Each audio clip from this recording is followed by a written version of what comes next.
Скажу, с какими деньгами я приехал, все равно не поверите. Скажете, что вру.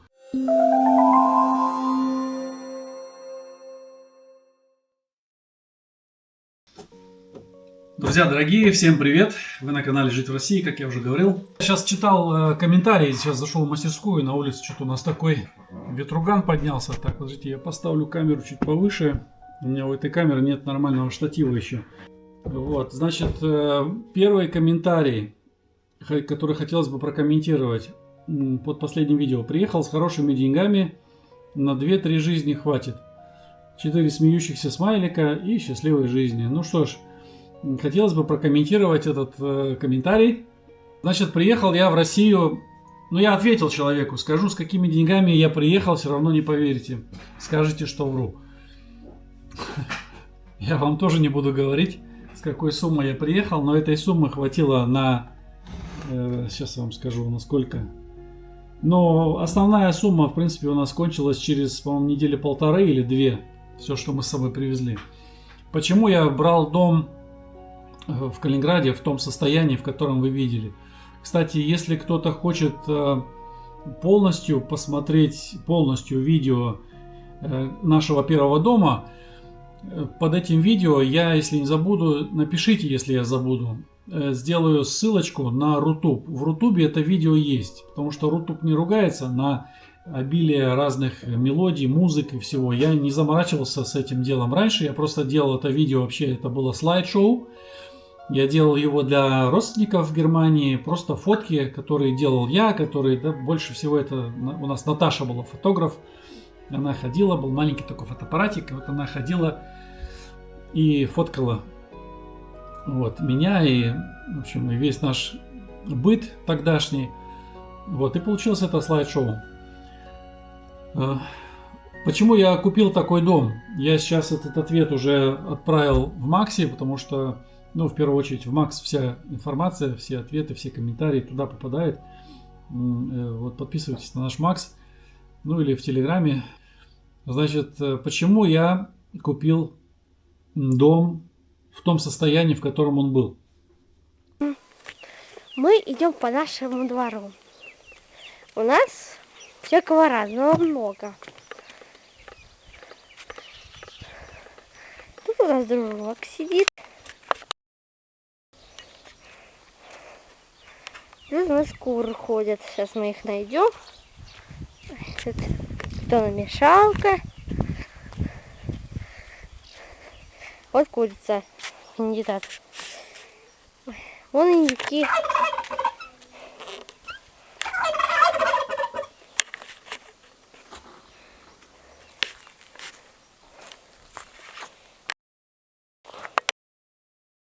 Наш индюк. Этого мы должны зарубить завтра. Вон петух, наш главарь. А это наша слива. Тут папа на стройке работает. У нас тут хорошо. Папа все камнями обложил. Пилы стоят. Тут у нас хорошо. Сейчас тут гуси должны пробегать. Вот они, наши гусики. Новые, хорошие. Вот они. Красавцы. Это мы зовем металлолом. А это у нас все для гусей или акварий. А у нас Наташа стоит.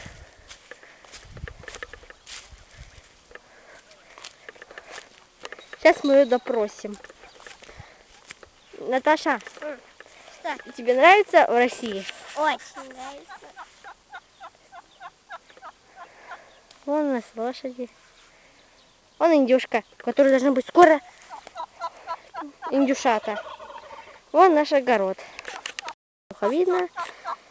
Сейчас мы подойдем к нему.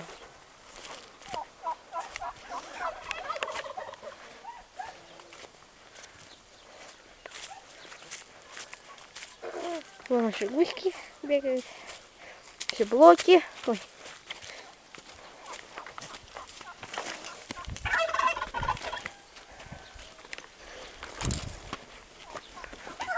Вот наш батут.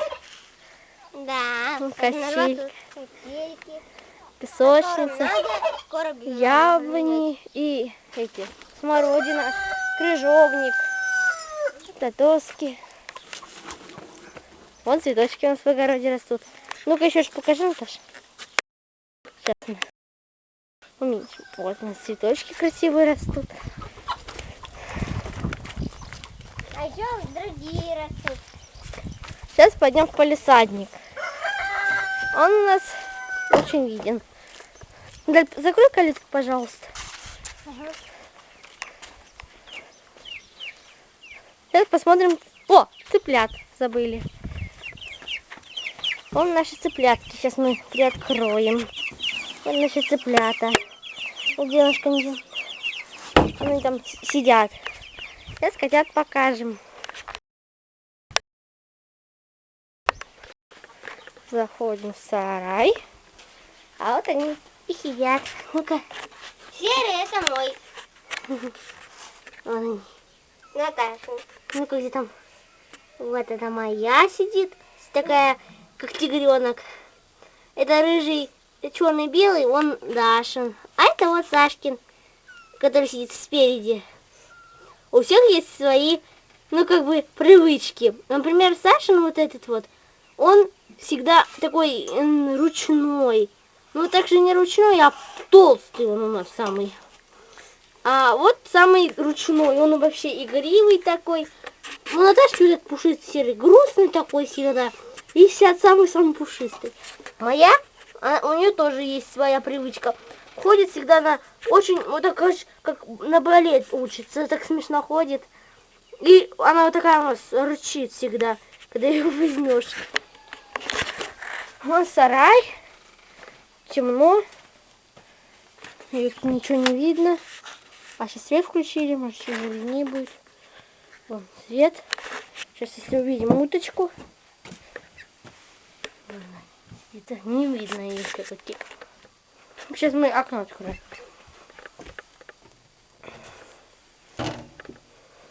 Вон наш дровяник. Дрова. Вон уткины яйца. Вон велики наши. Салафан. Вон топор. Но мы сейчас туда пойдем. Ответ очень простой. У меня не было денег, чтобы купить дом сразу. У меня не было денег, чтобы купить дом, ну хотя бы более-менее жилой дом. Да? Ну такой вот, зайти и жить сразу. У меня не было денег. У меня не было денег даже на этот дом, который я купил. Я его купил не сразу. Я его купил в рассрочку. Оформлял я его на год. И в течение года я за него рассчитывался. Рассчитывался я за него частями. Естественно, значит, мы приехали по программе переселения, получили подъемные на всю семью. Потом получили часть денег за наш контейнер, который стоил на тот момент 3500 евро.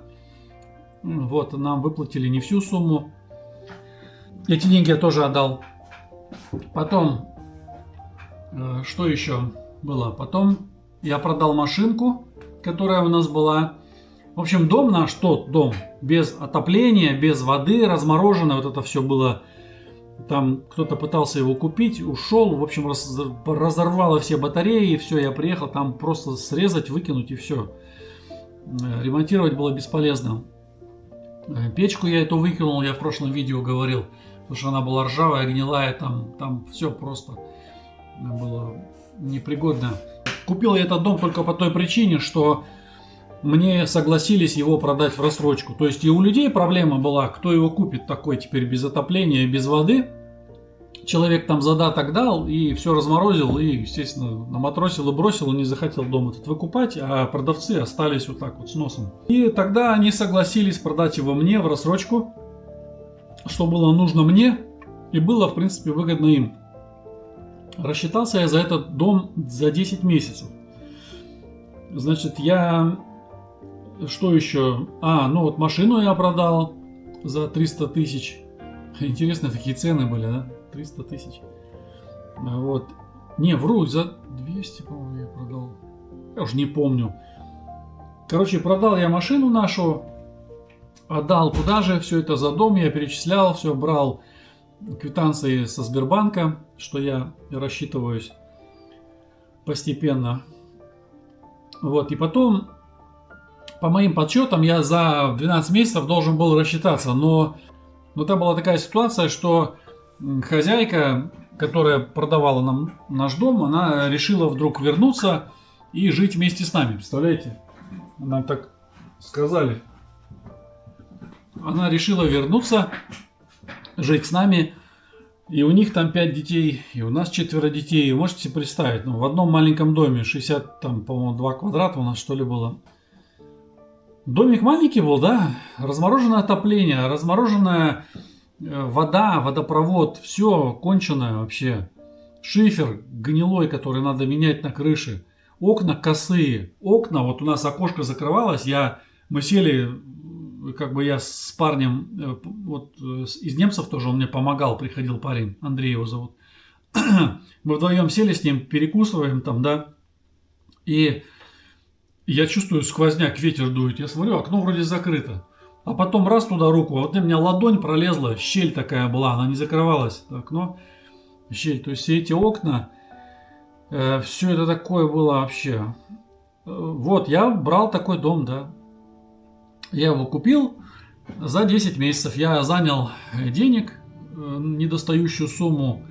И, соответственно, мне кажется, у меня лицо как-то освещение не такое, да? Вот так, наверное, лучше будет. Короче, дом я этот брал по причине того, что у меня не было денег. Приехал с хорошими деньгами, на 2-3 жизни хватит. Моих денег, что я привез, их хватило на 1,5 недели, грубо говоря. Вот, то, что мы потом покупали, какую еду покупали, мы там йогуртики детям брали, это тоже не всегда, даже йогурты я покупал. Почему? Потому что, не было у меня денег, просто нам нужно было делать что-то с домом, рассчитаться, во-первых, с ним, за него, а во-вторых, надо было что-то и подремонтировать, что-то подделать, поэтому, у нас не было возможности сразу, знаете, там, приехали, захотел пирожного, захотел мороженого, нет, такого не было. И у нас все было скромно. Вот. Я не скажу, что мы сейчас прям там, знаете, берем абсолютно все продукты и завтракаем красной икрой. Конечно, нет. Но у нас все есть, я считаю. У нас неплохо, как бы и домашнее, и что-то покупаем. Я вполне доволен, как бы. И дети не жалуются, самое главное, да, и жене нормально все.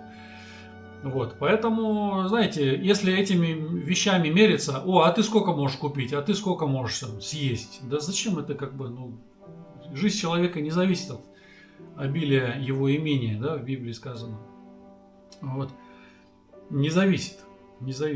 Ты можешь жить как скромно, а также можешь жить и богато. То есть жизнь твоя, в принципе, от этого сама по себе жизнь не зависит. Да, качество жизни, да, может быть, кто-то скажет, да, вот лучше, круто, сейчас кто-то не стучится. Вот, короче, взяли мы первый дом в рассрочку. За 10 месяцев я за него рассчитался. Еще денег немного мне не хватало, я занял. И я рассчитался. То есть дом стал наш. Первый дом я покупал за 700 тысяч. Потом что-то убирал, что-то доделывал, поделывал. Вы видели в прошлом видео, каким домик стал. Я купил за 700, продал его за 1 750 000. Хотя там один бизнесмен, у меня клиент был по сварке, постоянно приезжал. Он фурами отправляет мед в Литву. И он мне говорил, что? Да твой дом, красная цена ему, материнский капитал. На тот момент материнский капитал был 270, что ли, там 350 тысяч, что-то такое было. Ты вообще не продашь его, ты чё, говорит, это какая-то пупырловка, тут бесполезно.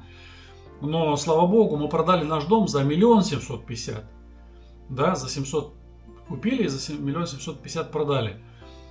Следующий дом, который я купил, вы видели в том видео. Я просто все это там не озвучивал, там фотографии быстро идут, там не успею всю эту историю рассказать. Второй дом я покупал опять в рассрочку за 2 миллиона. Причем сам переезд нам обошелся в 180 тысяч перевезти вещи из Калининграда в Калужскую область. Почему? Потому что границы, таможни, не каждый это хотел. Мы Почтой России отправляли. Там на каждую вещь клеили переезд и штрих-код. Вот, и потом эти наклейки отдирать замучился, они такие липкие еще. Короче, переехали.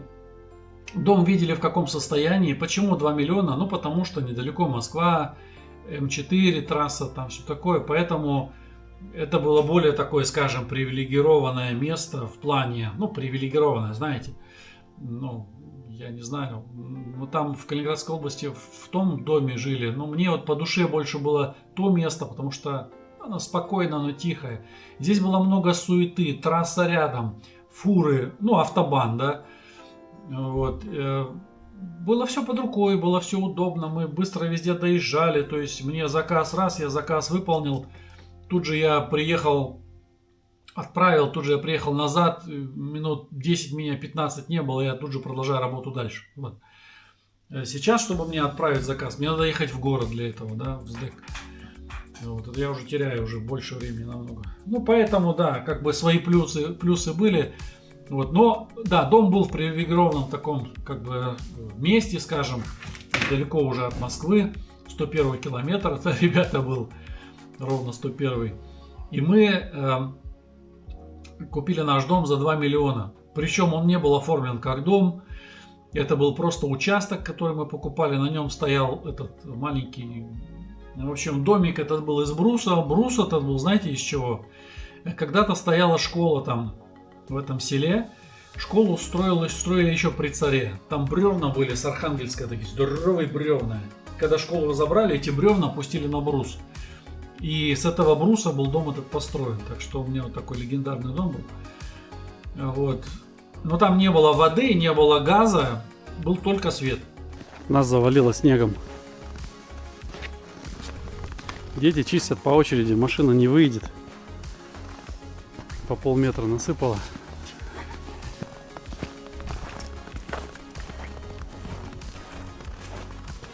Чё, Сёма? Чё, Сёма? Он тебя пугает? А? Собака этот.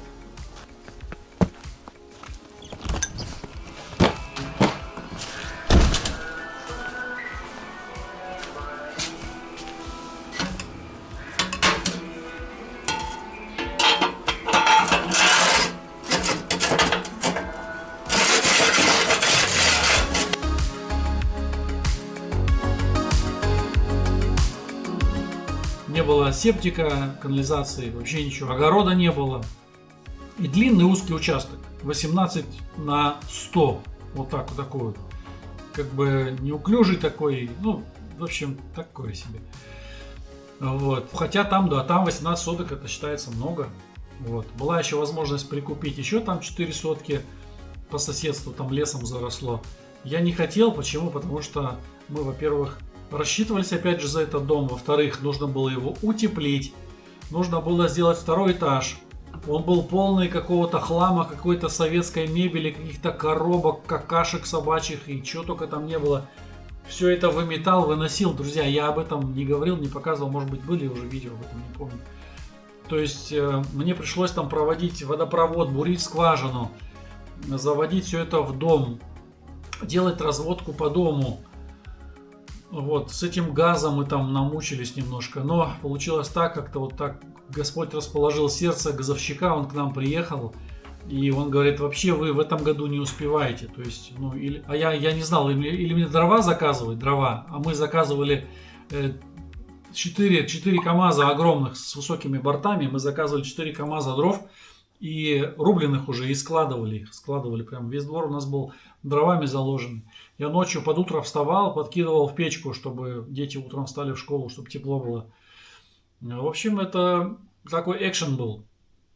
Вот, и в этом доме мы прожили 3,5 года.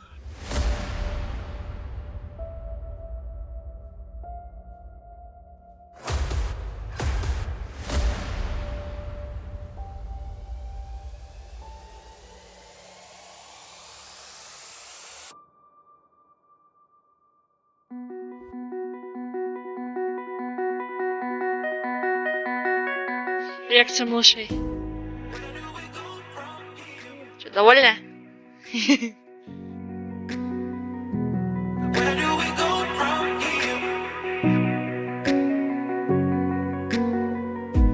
Что, нравится, малыши?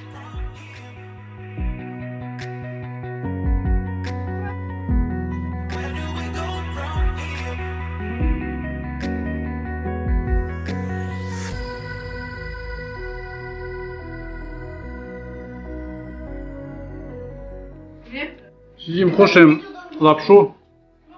Термометр повесили. Вон они все сидят.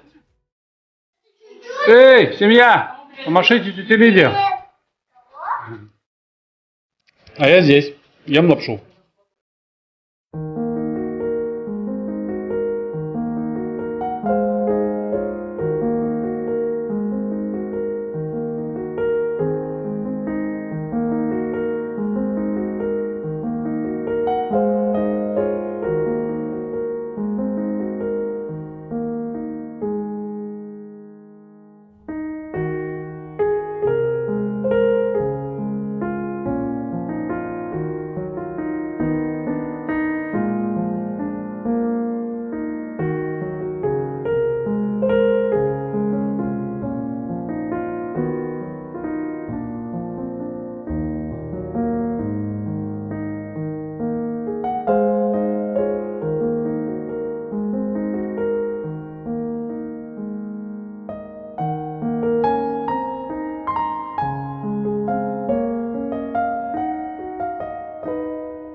В последний год мы уже провели туда газ.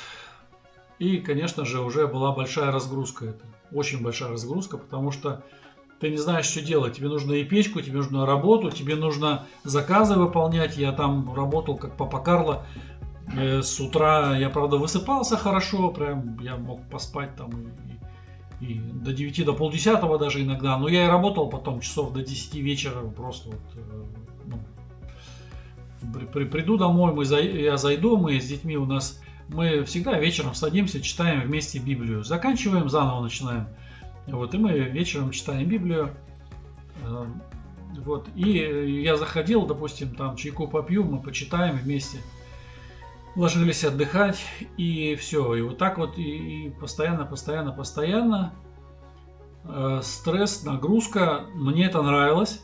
Но потом я стал уставать. И потом я стал выгорать в плане сварки. Как-то оно мне стало уже... Я от этого устал. Уже заказов столько. У меня списки на полгода очередь у меня. И это вообще просто в голове все это.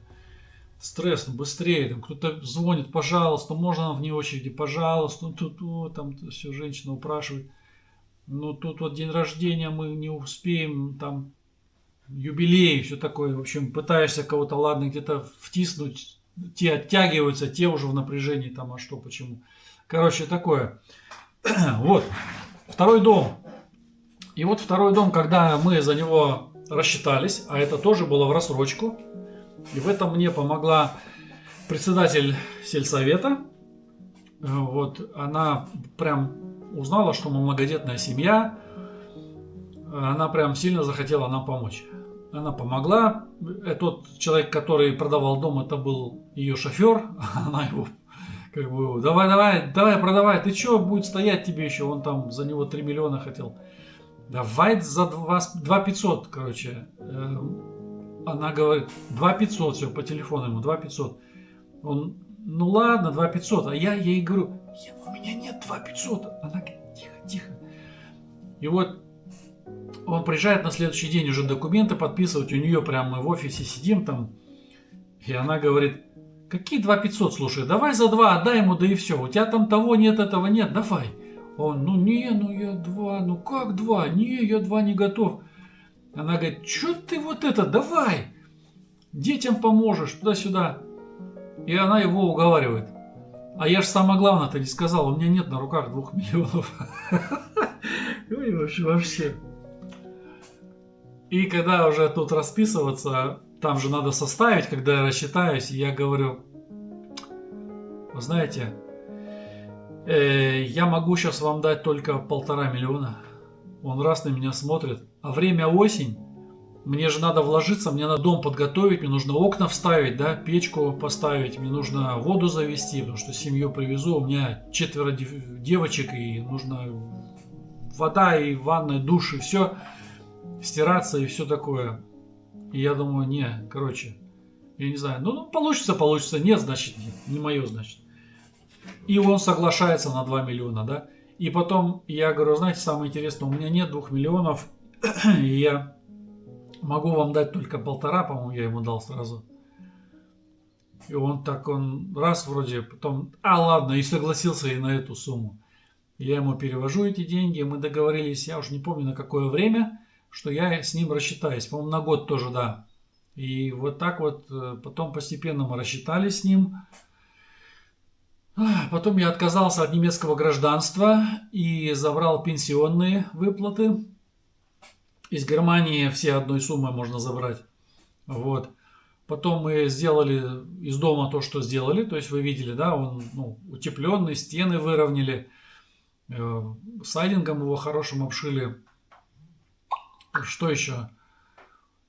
Второй этаж я открыл, там же полов не было, ничего, там вообще просто было досками так подшито и все. И мы, даже утепления не было, я к зиме-то что я сделал? Я к зиме просто пенофолом подшил, знаете, вот эта золотинка, которая под ламинат кладется. Я ей подшил степлером просто потолок. И вот такой у нас был потолок. И швы просто скотчем фольгированным я склеил, и все.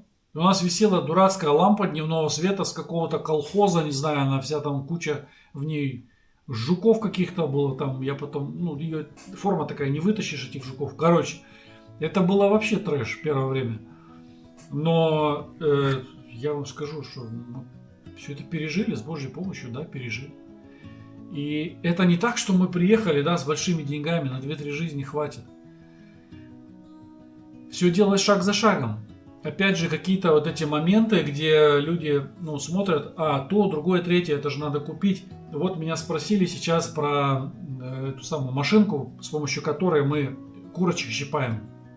Это машинка пиросъемная, я ее сам собрал. Там цена машинки, это мотор, бочка и ремень. Вот, остальное там железо там такое, это мелочи уже. Колеса, такое все. Вот, шурупы, болты там. Вот наша пирощипалочка. Сейчас будем Насте показывать с Наташей. Ну-ка, мама, включай-ка.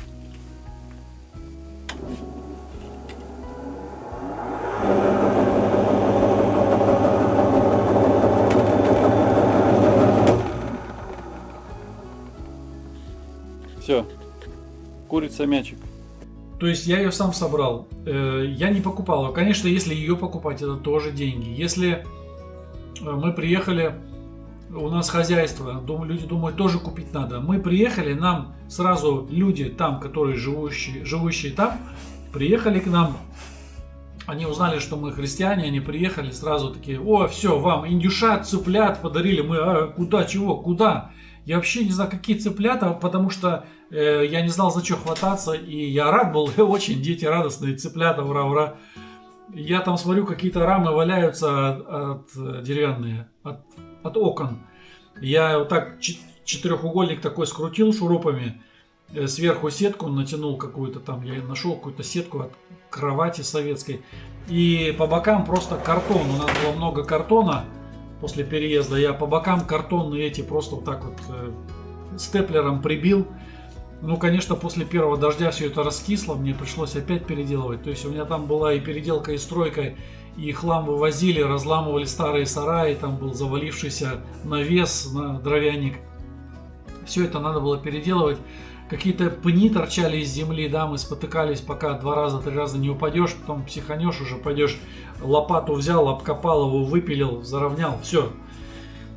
В общем, там такой был, ну, двор. Ну, на мой взгляд, это был двор неухоженный. Я все это переделывал, вы видели потом видео, фото, да, я в прошлом видео выставлял, каким двор стал. Все открыто, все чисто, простор, обзор. Ну, не так, как Катя, торты я не пеку. Как она, ну, другое вот такое, что раньше пекли дома тут, в деревне. Катя с утра приезжала, я потом в центре поставил беседку. Шатер такой восточный. Катя приезжала, там опять же, вот кто-то может подумать, а это же лавки купить надо, это же стол купить надо. Стол, который мы привезли, он был, короче, какой-то, он что-то вздулся весь, не, или что-то, я уже не помню, или мы нашли его. Не, это не наш был, вздулся. Или был, да, наш, что-то он стоял в старом сарае, там все текло, крыша, и он вздулся, по-моему, да. И я его чуть подделал и поставил я его под навесом в шатер. Вот. А скамейки были там, старая еще немецкая скамейка, жутко неудобная, я ее переделал. Она была очень удобная потом. Все делал из того, что было, из подручного. Потому что, ну, не было денег. Когда денег нет, у вас знаете, как разум начинает, мозги работать? Потому что что-то ж хочется, а денег нет, поэтому ты начинаешь все это делать. Вот. И что еще хотел сказать? Это был второй дом. Второй дом мы купили за 2, рассчитались, подремонтировали. И я его продаю уже за 4700. Помните, первый дом 700 стоил. Этот я продаю уже за 4700. И переезжая сюда, мы этот дом покупаем за 6. И даже подписчики, семья одна, они нам помогли, 1000 евро из Германии перекинули. Мы хотим, чтобы у вас все получилось, пусть вас Бог благословит, чтобы вы купили дом. Я отказывался, но все-таки я согласился в итоге, потому что надо уметь и принимать иногда, да, не только давать. Причем у нас там даже собралось чуть больше, что нам хватило и на мебель. Вот, поэтому это просто, я иначе как Божье благословение не могу назвать. Шаг за шагом, оно вот так вот получается, чтобы сразу, я об этом уже неоднократно говорил, чтобы сразу приехать из Германии и купить хороший вот такой просторный дом на 180 квадратов, чтобы сразу и вот так вот его купить, и сразу и мебель, и у меня все здесь сварочное, в мастерской все, да, и какие-то налаженные дела по заработку, этого, конечно, не было, поэтому приехал с хорошими деньгами. Когда я такое читаю, мне смешно. Или мне пишут, а денежки-то из Германии? А, конечно, а вот россияне ничего не могут себе приобрести. Это вы с деньгами приехали. Тоже очень глупо это звучит. Почему? Потому что у нас, ребята, здесь, я не говорю про другие области, Белгородская область, здесь 90-х фактически не было. Здесь люди хорошо жили в 90-е, здесь хорошо зарабатывали, здесь держали по 40 свиней. В семье по 30-40 свиней держали. Это все мясо, это сбыт, это деньги, это доходы. Была возможность брать с колхоза что-то, брать кирпич с колхоза, строили дома.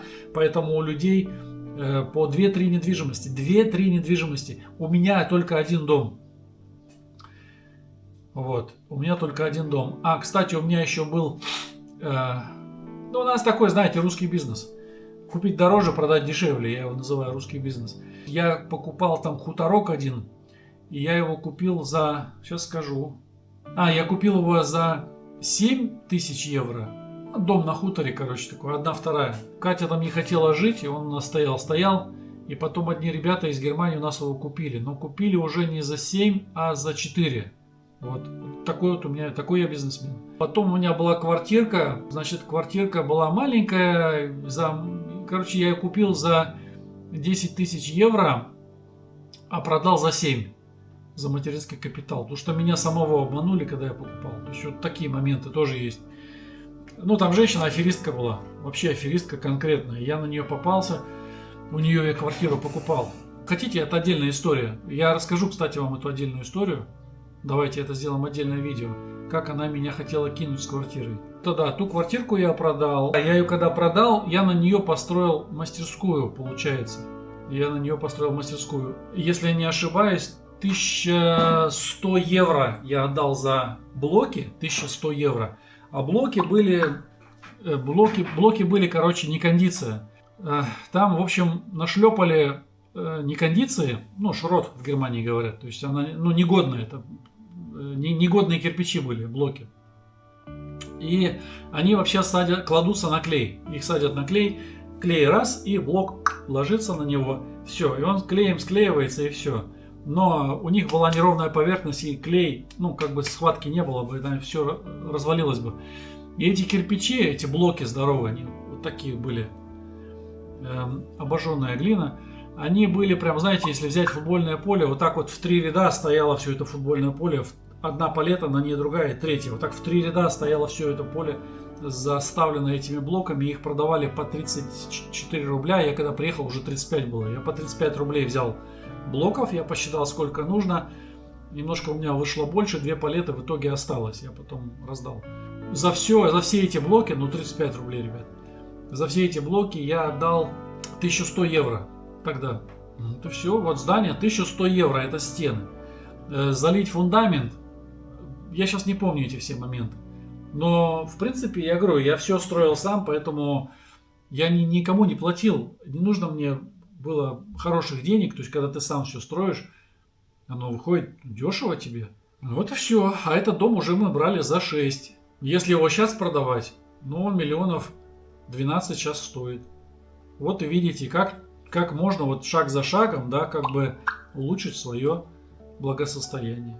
Не без Божьей помощи. Потому что сам я без него ничего не могу. Я 100% говорю. Человек сам по себе ничего не может. Ты сейчас, у тебя сердце стукнуло последний раз, и до свидос, амигос, да, как говорят у нас дети. До свидания, все. Отдышался. И все. Дыхание человека вышло, и все, сердце становится. Поэтому я не могу сказать, понадеявшись на себя, я такой крутой, я там что-то. Я вообще не крутой, я вообще ничто. Вот без Бога. Поэтому с Божьей помощью. Ребята, и может быть вы не совсем это вам нравится, но это правда. Это правда. Все, хорошо. Ладно, я ответил на эти вопросы. Я думаю, что это получится, наверное, не вижу, сколько там наговорил. Наверное, получится целое новое видео. Всем всего доброго. Мне пора собирать черешню. Пока-пока. Я собираю черешню, ребята. Сезон черешни в самом разгаре. Собираю. И вчера продал 10 килограмм. Сегодня снова заказы. Заказы еще на, получается, на 9 килограмм. Вот сейчас вот это соберу. И потом буду собирать уже для нас. Потому что нам тоже надо что-то заготовить. Ну, черешенки так еще как бы не сказать, что ее прям усыпано, но еще есть. Еще есть. И я сейчас залез на крышу моей кладовки, которую я сделал. Вот, и прямо с крыши собираю, потому что здесь тоже есть такие злачные места, в которые пробраться, смотрите, какая красивая, в которые пробраться, но невозможно никаким образом, как только, вот, посмотрите, у меня, вон, видите, 2 доски положил сюда, вот так вот, сейчас поправлю, 2 доски. И на этих досках стою, потому что, ну, иначе прогнется металлопрофиль, и я испорчу крышу. А так все ровненько и нормально. Вот. Извините, что плохо себя снимаю, не смотрю. Больше смотрю на ягоды и с вами беседую. Вот такая вот черешенка. Красивая, да? Красивая, хорошая. Есть немножко порченая кое-где. Это вот порчено. Я пока скидываю вниз, а потом надо будет все это дело подобрать и отдать курочкам, чтобы ничего под корнями не гнило и не валялось. Вот где-то такие гроздочки красивые. Наверное, будете спрашивать, почем продаю. Продаю по 300 рублей. Это у нас самая низкая цена. Почему по 300? Да как бы, не знаю даже. Я первый раз продаю, поэтому 300 рублей. Посмотрел на Авито. От 300 до 500, до 500 рублей. Я подумал, что нам хватит и 300. И продаем по 300. Ну, зато заказы есть. А я вообще как бы так всегда смотрю на это дело так, что лучше сделать дешевле, но зато у тебя будут клиенты, чем ты будешь держать дорогую, высокую цену, и у тебя не будет клиентов, и как бы, ну, и будешь смотреть, как черешня будет пропадать. Не знаю, мне кажется, это нелогично, это неправильно. Не во всем это так, конечно. Допустим, вот я делаю коптильни из нержавейки. Кстати, кто не видел, я сейчас здесь, наверное, вставлю короткое фото или видео, что-нибудь такое.